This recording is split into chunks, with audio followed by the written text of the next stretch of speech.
Assalamualaikum warahmatullahi wabarakatuh. Perkenalkan, nama saya Mukbil As-Salafi, berasal dari pendidikan Bahasa Arab di IAIN Pontianak dengan NIM 12502041. Di sini saya akan menjelaskan kedudukan dan fungsi hadis terhadap Al-Quran. Hadis ini memiliki kedudukan yang sangat penting dalam ajaran Islam karena merupakan sumber hukum kedua setelah Al-Quran. Al-Quran adalah wahyu Allah yang memuat prinsip dasar agama, sedangkan hadis berfungsi sebagai penjelas dan perinci dari ajaran yang terkandung dalam Al-Quran.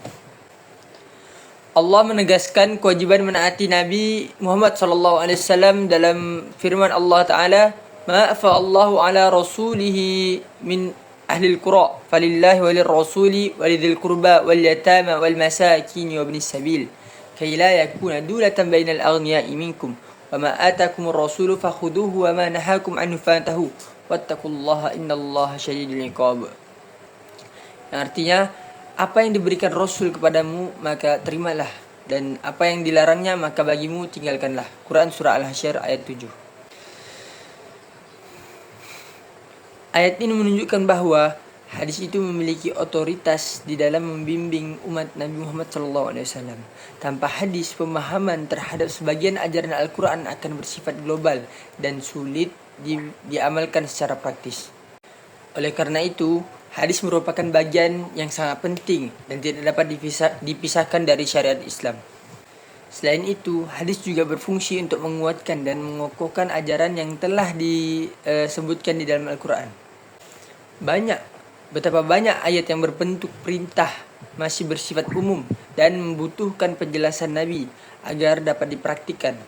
Misalnya, perintah mendirikan sholat disebutkan berulang kali dalam Al-Quran seperti di dalam firman Allah Subhanahu wa taala, wa aqimus sholata wa atuz zakata warka'u ma'ar raki'in, yang artinya itu tegakkanlah solat dan tunaikanlah zakat dan rukuklah bersama orang-orang yang rukuk.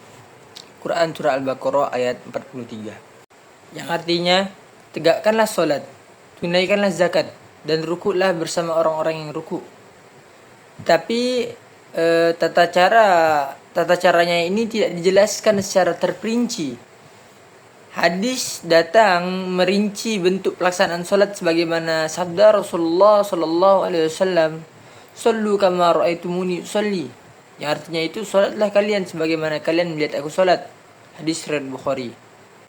Nah, dengan adanya hadis seperti ini, umat itu mengetahui contoh praktis ibadah yang benar sesuai tuntunan Rasulullah SAW. Hadis ini juga berfungsi sebagai bayan at-tafsir, yaitu menerangkan dan menafsirkan ayat Al-Quran. Contoh nyatanya itu terlihat pada kewajiban zakat. Al-Quran memerintahkan agar kaum muslim itu menunaikan zakat seperti di dalam firman Allah Subhanahu wa taala, "Khudh min amwalihim shadaqatan tutahhiruhum wa tuzakkihim biha wa shalli 'alaihim inna salataka sakanun lahum wallahu samii'un 'alim." Nah, yang mana artinya ini, ambillah zakat dari harta mereka guna untuk menyucikan dan membersihkan mereka, dan doakanlah mereka karena sungguhnya doamu itu adalah ketentraman bagi mereka. Allah Maha mendengar lagi Maha mengetahui. Namun di sini tidak menjelaskan batasan harta, nisab dan kadar zakatnya. Maka hadis Nabi SAW menjelaskan secara rinci, seperti sabda Rasulullah SAW mengenai zakat emas dan perak. Tidak ada kewajiban zakat atas emas kurang dari 20 dinar. Hadis riwayat Abu Daud. Itu di dalam sabda Nabi SAW. Kemudian penjelasan hadis membuat ayat mengenai zakat itu dapat diterapkan dengan jelas dan terukur dalam praktik kehidupan. Selain menafsirkan, hadis juga berfungsi sebagai bayan at-takhsis dan bayan at-takyid, yakni mengkhususkan hukum yang bersifat umum dan membatasi ayat yang bersifat mutlak.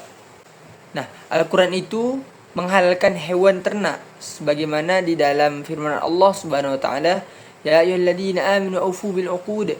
uhillat lakum bahimatul an'ami illa ma yutla alaikum ghairu muhillis saydi wa antum hurum innallaha yahkumu ma yurid.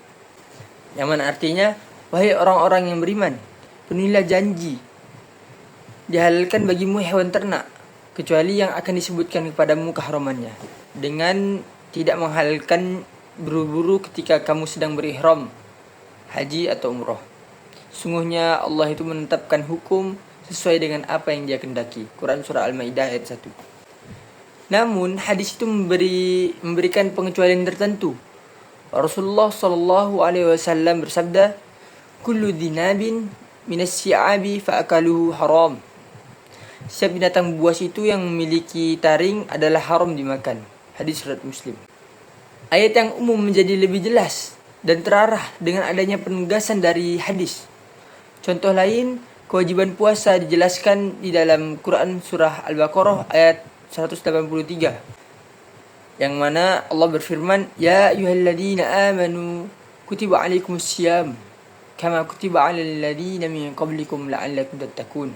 Yang artinya, wahai orang-orang yang beriman, diwajibkan atas kamu berpuasa sebagaimana diwajibkan atas orang-orang sebelum kamu agar kamu bertakwa.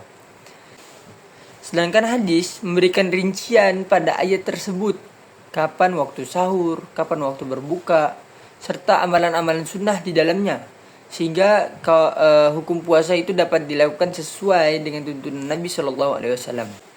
Hadis juga menetapkan hukum baru, bayan at-tasyri', yang tidak disebutkan secara jelas dalam Al-Quran. Misalnya, contoh, larangan seseorang menikahi seorang wanita bersama bibinya di dalam satu waktu tidak terdapat secara spesifik di dalam Al-Quran.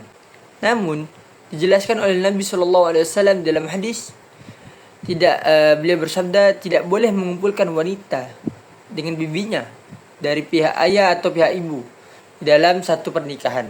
Hadis riwayat Bukhari dan Muslim. Contoh lain mengenai hukuman bagi peminum khamar, di mana Al-Quran itu hanya melarang khamar di dalam Quran surah Al-Maidah ayat 90 yang berbunyi, "Ya ayyuhalladzina amanu innamal khamru wal maisiru wal ansabu wal azlamu rijsum min amalis syaitani fajtanibuhu la'allakum tuflihun." Yang artinya, wahai orang-orang yang beriman, sesungguhnya minuman keras, berjudi, berkurban untuk berhala dan mengundi nasib dengan anak panah adalah perbuatan yang keji dan termasuk perbuatan syaitan. Maka jauhilah perbuatan-perbuatan itu agar kamu beruntung. Namun hadis itu menjelaskan bentuk sanksi bagi pelakunya. Hal ini menunjukkan hadis itu memiliki kontribusi dalam pembentukan hukum Islam yang tidak seluruhnya dijelaskan oleh Al-Quran secara langsung. Maka dengan demikian, kedudukan hadis terhadap Al-Quran itu bukan semata-mata sebagai pelengkap, melainkan sebagai penafsir, perinci, pengkhusus, dan penguat. Dan juga sekaligus sebagai penetap hukum baru dalam syariat Islam. Al-Quran memberikan pedoman pokok, sementara hadis itu menjelaskan bagaimana pedoman tersebut diaplikasikan di dalam kehidupan. Keduanya tidak dapat dipisahkan, sebab memahami Al-Quran tanpa hadis akan banyak menimbulkan kekaburan, ketidakjelasan. Dan hadis tanpa Al-Quran tidak memiliki landasan wahyu. Keselarasan Al-Quran dan hadis menjadikan syariat Islam itu sempurna, praktis, dan relevan sepanjang masa. Karena itu setiap muslim yang ingin memahami agama secara komprehensif harus menjadikan kedua sumber ini sebagai rujukan utama dalam belajar, beribadah, dan berakhlak. Mungkin cukup sekian yang bisa saya sampaikan, kurang lebihnya mohon maaf. Wabillahi taufik wal hidayah. Assalamualaikum warahmatullahi wabarakatuh.